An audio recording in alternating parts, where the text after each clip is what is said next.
19 amendements au total pour tenter de sortir de l'impasse. Le plus important d'entre eux vise à exclure une sortie sans accord, un no deal qui serait catastrophique pour l'économie britannique. Il est soutenu par des élus de tous les partis présents au Parlement. Un autre a pour but de reporter la date du Brexit. Théoriquement, la Grande-Bretagne doit quitter l'Union européenne le 29 mars. Mais si aucun accord n'est trouvé d'ici fin février, les députés demanderont un délai supplémentaire pour négocier et donc un report du Brexit au mois de décembre.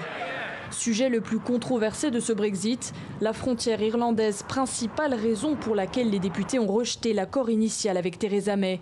Ils refusent le backstop, cette clause soutenue par Bruxelles et par l'Irlande du Nord, censée éviter le retour d'une frontière physique entre les deux Irlandes. À la place, ils proposent plusieurs idées comme la signature d'un accord bilatéral.